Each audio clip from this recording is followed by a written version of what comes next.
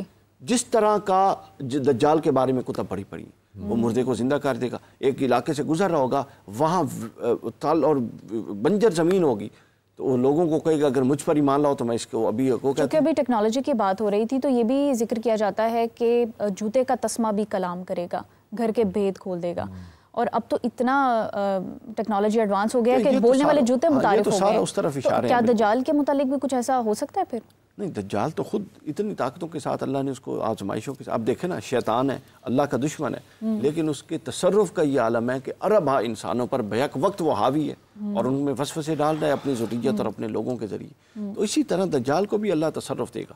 اللہ تعالیٰ دیکھیں یہ آزمائش جانوروں کی نہیں ہے, انسانوں کی ہے, صاحب شعور کی ہے, جن کے پاس کتاب آ چکی, نبی آ چکا, ائمہ آ چکے, یہ ان کی ہدایت ہے. تو لہٰذا ان کو اپنی اصل پہ قائم رہنا ہے, ان چیزوں کو دیکھ کر اپنی اصل سے نہیں ہٹ جانا. صحیح. جس طرح حضرت موسیٰ علیہ السلام نے کیا کیا, یا حضرت ہارون علیہ السلام نے کیا کیا, کوئی کرتب دکھائے تھے؟ نہیں, حق پر قائم تھے. دوسری طرف سامری نے کیا کیا, اس نے کرتب دکھایا. تو یہ جو کرتب پسندی ہے نا, خارق عادت واقعہ پسندی ہے, دیو مالائی دین کی طرف رجحان ہے. لیکن ڈاکٹر صاحب ابھی آپ نے کہا کہ اللہ تعالیٰ نے وہ اختیارات دیے ہوں گے. اللہ تعالیٰ نے اختیارات تو وہ تو دیے آزمائش کے لیے دیے نا, اس لیے تو دیے کہ ان سے متاثر مت ہو جاؤ, اپنی اصل پر قائم رکھو. وہ آزمائش دیکھ کر اصل پر قائم ہونا ثابت. علامہ صاحب آپ بھی اپنا پوائنٹ اس میں ایڈ کیجیے, آپ کیا رائے رکھتے ہیں؟ دیکھیے میں اسی بات کے حوالے سے تو گفتگو کر رہا ہوں کہ کیا ہم نے ذہنوں کو یہ تیار کر لیا ہے کہ جو میٹافورک اس کی ایکسپلینیشن ہے, کبھی ہم ادھر سوئچ اوور کر جائیں گے, کبھی ہم ادھر سوئچ کر جائیں گے, کبھی لیٹرل میننگ کی طرف چلے جائیں گے, کبھی میٹافوریکل اس کے اوپر چلے جائیں گے. تو کیا ہم نے ذہن اس کے لیے تیار کر لیے ہیں؟ جو جتنی بات ہو رہی ہے آپ ذرا اس پہ ذرا غور کیجئے کہ دجال جو ہے وہ اس کے پاس بہت سارے خارق عادت کام ہیں کہ وہ اس کے جنت بھی اس کے ساتھ چل رہی ہے, جہنم اس کے ساتھ چل رہی ہے, اور اس کے پیچھے رزق کا ایک پہاڑ ہے جو چلا آ رہا ہے, اور وہ اشارہ کرتا ہے تو مردے زندہ ہو جاتے ہیں. اور ادھر جو پیرلل جناب عیسیٰ علیہ السلام اور امام مہدی علیہ السلام ہیں وہ بس اللہ کے سادہ سے ایک نمائندے ہیں, اور وہ آیتیں پڑھ پڑھ کے سنا رہے ہیں اور وہ حدیثیں پڑھ پڑھ کے سنا رہے ہیں. مجھے یہ بتائیے کہ جو بندہ سامنے ہے اس کا قصور کیا ہے بیچارے کا, کیوں وہ متاثر نہ ہوگا؟ ادھر کیا ایسا ہوگا کہ جو قابل ترجیح نہ ہو اس کے لیے؟ مثلاً ایک طرف جو ہے جناب موسیٰ کی بات کر لیں. جناب موسیٰ علیہ السلام پروردگار عادل ہے, اور اس کا انتظام اور اہتمام ہمیشہ سے یہ رہا ہے کہ اگر اس نے ابلیس کو طاقتیں دی ہیں, بڑی طاقتیں اس نے ابلیس کو دی ہیں. سب سے پہلے تو اسے طویل زندگی دی ہے وقت معلوم تک. پھر ابلیس کا جو ہے خوابوں میں آ جانا, یہ کوئی معمولی بات نہیں ہے. کسی کے خواب میں خود آ جانا یہ کوئی معمولی بات نہیں ہے, اس کی یعنی ایکسیس ہونا. اچھا, پھر مختلف روپ دھار لینا, کیا کیا طاقتیں ہیں وہ میں گنوں تو کتنا ٹائم لگے گا. اس کے پیرلل اگر نمائندہ الہی کو پروردگار وہ طاقتیں نہیں دیتا تو اس کا مطلب ہے کہ میدان معاشر میں ایک بندہ جو ہے یہ حجت قائم کر سکتا ہے کہ پروردگار میرے سامنے یہ جو بندہ کھڑا ہے ابلیس, یہ تو میرے بس ہی میں نہیں تھا. اس پہ ہم پہلے وہ جن والے پروگرام میں بات کر چکے ہیں. اچھا, پروردگار کا اہتمام اور انتظام یہ ہے کہ وہ عادل پروردگار ہے, وہ ادھر جو شیطان ہے اسے طاقت دے رہا ہے, تو دوسری طرف پیرلل خلیفہ الرحمن جو ہے اسے بھی اتنی ہی طاقتوں سے نواز. کیا یہ خلاف عدل ہوگا؟ یہ خلاف عدل نہیں ہے نا, یہ بیلنس ہو گیا نا. ٹھیک ہے کہ آپ کا جو دشمن ہے اس کو بھی اتنی طاقت دی جائے, اور جو آپ کا سپورٹر ہے اس کو بھی اتنی طاقت دی جائے, اور درمیان میں آپ ہو, پھر آپ فیصلہ کرنے کے قابل ہیں. جناب موسیٰ علیہ السلام کے دور میں جادوگری کا بہت زیادہ رواج تھا, اور جادوگر جو ہے وہ بڑے وہ تھے. حالانکہ جادو جو ہے اس طرح میں نے تو نہیں دیکھا کہ جادو جو ہے وہ اس طرح ہو جو ہمارے ذہنوں میں ہے کہ جادو سے کوئی بندہ جو ہے وہ کبوتر بن جاتا ہے اور مطلب اس طرح کر کے کچھ ہو جاتا ہے. ایسا ہوتا کچھ نہیں ہے. تو وہ ایک ایلیوژن تھا, ٹھیک ہے, تو جادوگروں کا, کہ انہوں نے اس کے اوپر مرکری لگا کے اور وہ لگ رہا تھا کہ وہ رسیاں, لیکن جناب موسیٰ علیہ السلام نے جو عصا پھینکا تو وہ اژدہا بنا. تو ایک بندہ مجھے بتائیے, ایک نبی کو معاذ اللہ ایک اللہ کے سچے نمائندے کو یہ کہہ دے کہ آپ ساحر ہیں, آپ جادوگر ہیں, کیا اس کا جواب نہیں دینا ہے؟ بالکل دینا ہے. یا اس کی کنفیوژن کا استعمال کر لینا ہے؟ ایک بندہ کہہ رہا ہے پورا قرآن پڑھیے, نبی جب بھی معجزہ دکھاتے تھے وہ دشمن جو وہ کہتے تھے یہ ساحر ہیں, حضور رسول اکرم صلی اللہ علیہ وآلہ وسلم پہ عرب کے مشرکوں نے یہ الزام لگایا. تو اس کا جواب کیا ہے؟ جی, کنفیوژن کیسے دور ہو؟ یہی معاملہ دجال کا, سرکار امام مہدی علیہ السلام کا. ایسا نہیں کہ امام مہدی علیہ السلام کے پاس کوئی ایسی خارق عادت چیزیں نہیں ہوں گی. میں اگر وہ بیان کرنے لگوں تو 10 گھنٹے بھی کم ہے. صحیح. امام مہدی علیہ السلام کے بارے میں احادیث. علامہ صاحب, ہم میں ایسی کیا طاقت ہونی چاہیے, ہم اس طاقت کو کیسے ڈھونڈیں کہ ہم انہیں پہچان سکیں؟ میں بیٹا یہی بات کر رہا ہوں کہ اس کے لیے تیاری کی ضرورت ہے. نہیں, پہلے اس کانسیپٹ کو تو سمجھا جائے کہ میرا مخالف جو ہے, پروردگار کا جو مخالف ہے, دشمن ہے, اس کو تو طاقتیں دی جائیں. وہ مجھے بے وقوف بنا سکتا ہو, اور جو خدائی نمائندہ ہے وہ بیچارہ ایک شریف سا انسان ہو, بس اس نے تسبیح پکڑی ہو اور اللہ کر رہا ہو, میں کیسے اٹریکٹ ہو جاؤں گا اس کی طرف؟ کیسے ہو جاؤں گا؟ کیوں میں نہیں سوچوں گا کہ یہ جو خارق عادت چیزیں کر رہا ہے یہ ضرور ایسا ہے کہ اسے مانا جانا چاہیے, ورنہ یہ تو ابھی ختم کر دے گا سب کچھ. صحیح, ٹھیک ہے نا. اور جو خلیفہ رحمان ہے اس سے اگر کہا جائے کہ جی آپ کیسے ثابت کریں گے کہ آپ اللہ کے نمائندے ہیں, تو وہ کہے کہ بھائی ماننا تو ماننا, نہیں ماننا تو نہ ماننا. ایسے تو نہیں ہے. خارق عادت چیزیں پروردگار ایسے اس لیے دیتا ہے کہ اندر تحدی, جب کوئی مشرک کوئی کافر یہ کہتا ہے کہ جی میں آپ کو کیسے مانوں کہ آپ اللہ کے نمائندے ہیں, تو وہ کچھ ایسا کر کے دکھائیں جو جادو بھی نہ ہو, جو سحر بھی نہ ہو, اور جو پروو کر دے کہ یہ انسان کے بس سے باہر ہے. لائک رسول اکرم صلی اللہ علیہ وآلہ وسلم کا انگلی کے اشارے سے چاند توڑنا. اب دنیا کی جادوگری کی کتابیں پڑھ لیجئے, کوئی دنیا کا ایسا بندہ نہیں ہے جو یہ کہہ سکے کہ جادو میں انسان کے پاس یہ ملکہ اس کے پاس آ سکتا ہے کہ وہ انگلی سے چاند توڑ سکتا. تو رسول اکرم کا یہ عمل, لیکن عام آنکھ تو دیکھ کر یہی گمان کرے گی کہ یہ جادو ہے. میں وہی عرض کر رہا ہوں, جناب موسیٰ علیہ السلام نے کیا کیا؟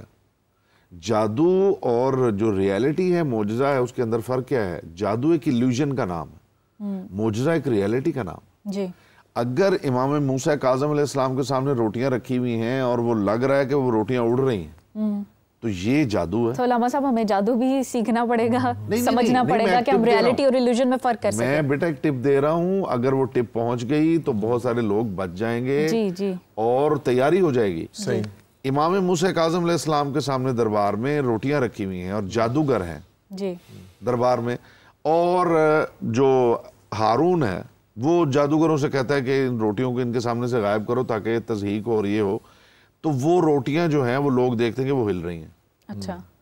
اور امام موسیٰ کاظم علیہ السلام جب دیکھتے ہیں کہ یہ لوگوں کو یہ ایلیوژن دکھا رہا ہے, تو قالین ایک لگا ہوا ہے, اس کے اوپر شیر کی تصویر بنی ہوئی ہے, تو وہ فرماتے ہیں کہ کن اسدن, شیر ہو جا, اور وہ قالین سے وہ شیر نکلتا ہے اور ان جادوگروں کو کھا جاتا ہے. اب یہ پوائنٹ ہے اصل میں, جو رسیاں نظر آ رہی ہیں کہ وہ ہل رہی ہیں. جناب موسیٰ علیہ السلام جو چیز بنا رہے ہیں وہ اپنا عمل کر کے دکھا رہی ہے, وہ کھا کے دکھا رہی ہے. صحیح, ٹھیک ہے نا. تو ہارون نے کہا کہ جی ہمارے جادوگر جو ہیں اس شیر سے کہیں واپس کر دیجئے. تو جناب موسیٰ کاظم علیہ السلام نے فرمایا کہ اگر موسیٰ کے عصا نے وہ جادوگروں کی رسیاں واپس کر دی تھی تو یہ بھی کر دے گا. تو یہ ایک ڈفرنس ہے. جادو جو ہے وہ ایک ایلیوژن ہے. آپ جادو کے ذریعے یہ تو دکھا سکتے ہیں کہ یہ کرسی چل رہی ہے, جی, سمجھ رہے, یا یہ سامنے پھل پڑے ہوئے, اچانک پتہ چلے یہاں پھل پڑے ہوئے, لیکن آپ وہ پھل اٹھا کے کھا نہیں سکتے. میں واپس دجال کے فتنے پر آؤں گی. پھر وہ جو آگ اور پانی وہ لے کے چل رہا ہے وہ بھی ایلیوژن اور ریالٹی سے وہ ایلیوژن ہے. That all is illusion.